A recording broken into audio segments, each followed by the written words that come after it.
had to wait and cut to and turn the volume up for the end of that because it's pretty special. That was what was that at the very end there? That was explain that to me. That was Andrew and his famous opera voice.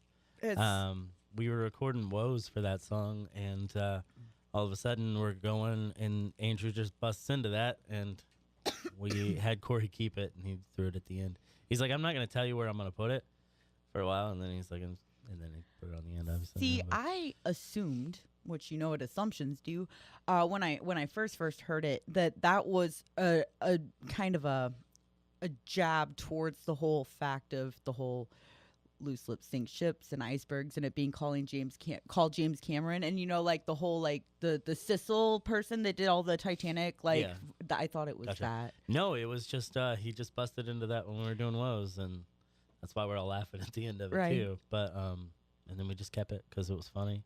So where did that song come from? Andrew actually is the creator of that one. He used to play it with his acoustic thing that he did every once in a while. He had an acoustic thing? Yeah, it was called the B-Sides.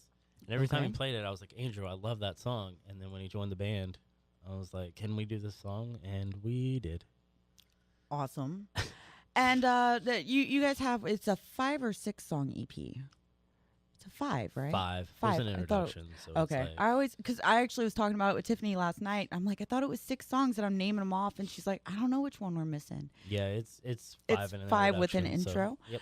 And all 5 songs were written for the majority by a different person in the band, right? Kind of, I think we talked about that last time you were here. So yeah, lyrically, excuse me. Usually I wrote everything previously, all the lyrics. On this one, I only have 3 of the 5. What are your 3? Just for my curiosity. Front Door, Aliens, and Sledgehammer. The Sledgehammer. And then the other songs are James Cameron and Atlas. Brennan actually wrote the lyrics on Atlas. I really like Atlas. It's a pretty good one. And nobody, I mean, unless you've been to their last couple live shows, not even the last couple, because you didn't. Played it live once. It was at that Glass Mansion show, correct? Yep. It was really good. I really enjoyed it. And I can't wait to hear you play it again, which I guess is going to be at that CD release show. But before we talk about that, we kind of were talking earlier about how this record's been a long time coming. The band has gone through a lot of different things, several lineup changes.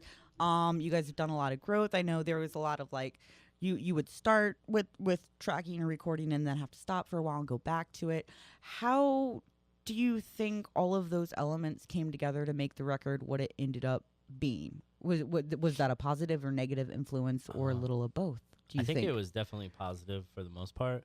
I mean, it sucks that we haven't released anything in 3 years, but we were able to start pre-production demos and stuff this time. Like I said the other day in a previous interview, we rush everything we've ever done. That's the truth. Yeah, so this way a lot of stuff happened. Like we started recording this about a year ago, and then we got the guitars done and the drums and stuff. And then I was sick for like 2 months that I couldn't really even talk.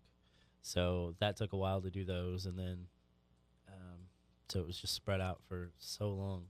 I think we wrapped this up in like August maybe or something like that. It was right around the time that you guys were in last time. Because I remember we were before and during the actual on-air segments talking about it. That's also where the Green Tornado name originated. Which was also mentioned in the Rock Paper Podcast episode, The Cinema Story, and please go check that out. Just check out Rock Paper Podcast in general. Shane Presley's awesome. Yes. He really is. He's the nicest guy. He is. So, we've met up at 2 Denny's and it wasn't the same Denny's both times? It was. I just meant, I don't know why I said 2 Denny's. 2 different times at Denny's. Well, my last one was at like Snarf Sandwiches or something. I don't know what that is. It's a sandwich shop. No. I didn't gather that by the name. There's it was a pizza place. There's one in like the Loop, but the one we were at is over like near Slough, kind of, because we were supposed to do our recording at the Firebird in between I the Mighty sound check and the actual doors, and the sound check ran over to an extreme. Oh my For goodness. nobody personal, like its fault, it just happened. So we ran up to the sandwich shop and recorded it. He's pretty cool about he can just kind of go anywhere and do anything, Yeah. and not be phased by it. So it works pretty well. And I don't know. Back to your stuff.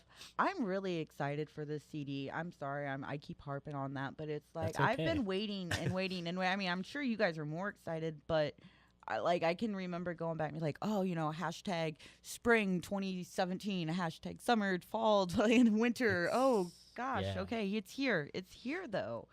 And are you stoked? Yeah, I'm very excited. Like, I this is probably the best work I feel like I've done. Like in anything of, well, in different ways, but like, it's really good.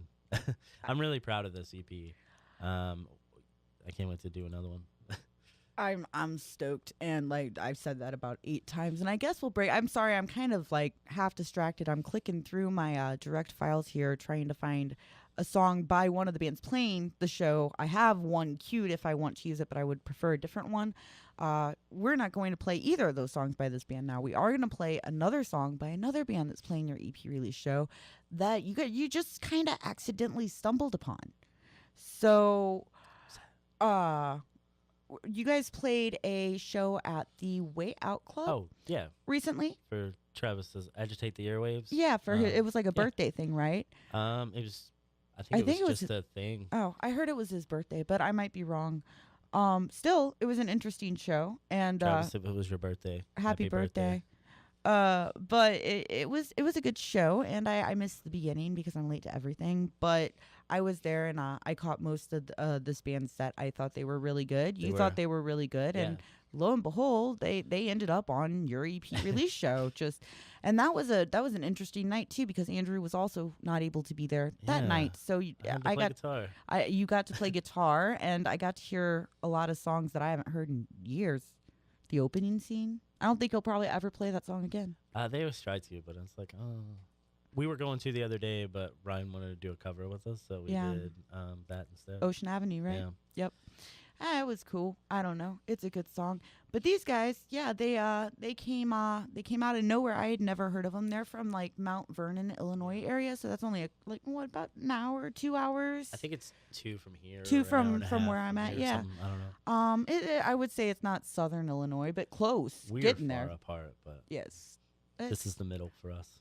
Meet in the middle. Yeah, pretty much. Yeah. They're So cool guys, though. they are, and they're really stoked to be on the show. I'm really excited to see their full set. So and they're really appreciative, for the opportunity. But yeah, the stumbled upon them, found them. I enjoy them. Keith enjoys them. I hope you all enjoy them. This is a band called As We Are, and this song is called Promised Land.